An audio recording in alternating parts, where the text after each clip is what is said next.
Kisah sejarah gaib Tanah Jawa telah dikisahkan pada sejarah awal Pulau Jawa seolah terbungkus oleh misteri, karena sama sekali tidak diketahui keberadaannya oleh dunia sampai pulau ini dikunjungi oleh peziarah dari China, Fa Hien, pada tahun 412 Masehi. Berdasarkan buku sejarah gaib Tanah Jawa, karangan C.W. Leadbeater, cetakan tanggal 1 Maret tahun 2015, disebutkan, pada 2000 tahun sebelum Masehi, Pulau Jawa sudah menjadi koloni bangsa Atlantis, tapi saat Atlantis hancur Jawa menjadi negeri terpisah.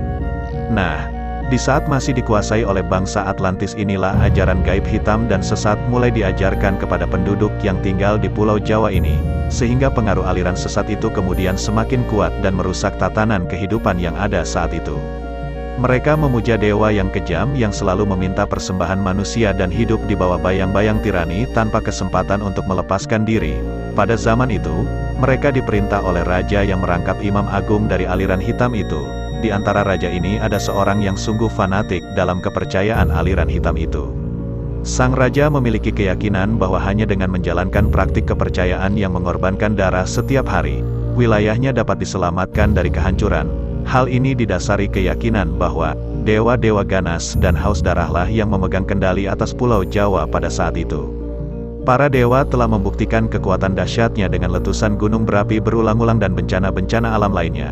Raja tersebut lalu memutuskan untuk melakukan sebuah pemagaran gaib demi untuk tetap menjaga dan memelihara perlindungan atas Pulau Jawa. Salah satu caranya dengan praktik ilmu gaib dari para ahli sihir. Hal ini dilakukan agar kelak semua sesembahan darah kepada dewa-dewa haus darah yang bercokol di seluruh Jawa tetap dilanjutkan di sepanjang abad-abad yang akan datang. Demi terwujudnya maksud itu, dia kemudian menciptakan mantra yang sangat kuat di atas Pulau Jawa agar aliran hitam yang dianutnya tersebut tak akan lenyap selamanya. Efek dari hal itu, masih dapat dilihat baik secara eteris maupun astral dalam bentuk awan gelap yang besar melayang-layang di atas Pulau Jawa. Awan hitam ini, anehnya kelihatan seolah-olah seperti tertambat pada titik-titik tertentu, sehingga tidak lantas terbawa oleh angin dan tetap tinggal pada tempatnya. Titik-titik lokasi awan hitam ini sengaja dimagnetisir oleh raja, dekat dengan kawah-kawah gunung berapi. Salah satu alasannya adalah karena kawah-kawah tersebut biasanya ditempati oleh beragam jenis makhluk-makhluk halus, sehingga makhluk-makhluk gaib itu dapat diperintah oleh sang raja. Kemudian pada 1200 tahun sebelum Masehi terjadi invasi secara damai terhadap Pulau Jawa oleh Raja Vaivasvata Manu yang beragama Hindu. Mereka datang secara damai tinggal di pantai dan pada akhirnya membentuk kota perdagangan kecil yang independen. Seiring waktu, kekuatan para pendatang Hindu ini meningkat pesat dan akhirnya menjadi dominan dalam komunitas. Akan tetapi walaupun agama Hindu telah diterima oleh penduduk, namun dalam kenyataannya pemujaan lama terhadap ajaran sesat tetap dilaksanakan dan praktik ilmu gaib malah makin menjamur. Melihat kondisi tersebut, Raja Vaivasvata yang berkuasa saat itu meminta untuk mengirimkan ekspedisi ke Jawa pada tahun 78 Masehi. Ekspedisi ini dilakukan untuk menangkal pengaruh buruk dari aliran sesat yang sudah membumi di tanah Jawa tersebut. Pemimpin ekspedisi ini dipimpin oleh ahli spiritual bernama Aji Saka atau Sakaji. Aji Saka ini sangat memahami tugas yang diembannya. Aji Saka lalu menanam benda yang berdaya magnet kuat yang telah dimantrai di 7 tempat di Pulau Jawa untuk menyingkirkan pengaruh aliran hitam dari tanah Jawa atau disebut juga tumbal bagi tanah Jawa. Untuk tempat menguburkan tumbal atau jimatnya yang paling penting dan kuat, Aji Saka memilih perbukitan yang mengarah ke Sungai Progo, tempat yang sangat dekat dengan titik Pulau Jawa. Legenda mengenai Aji Saka ini dalam berbagai cerita juga dianggap melambangkan kedatangan Dharma atau ajaran dan peradaban Hindu-Buddha ke Pulau Jawa. Akan tetapi penafsiran lain beranggapan bahwa kata Saka adalah berasal dari istilah dalam bahasa Jawa Saka atau Soko yang berarti penting, pangkal, atau asal mula, maka namanya bermakna Raja Asal Mula, atau Raja Pertama. Mitos ini mengisahkan mengenai kedatangan seorang pahlawan yang membawa peradaban, tata tertib dan keteraturan ke Jawa, karena Aji Saka telah mengalahkan Raja Jahat Prabu Dewata Cengkar sang penguasan hitam yang kala itu menguasai Pulau Jawa.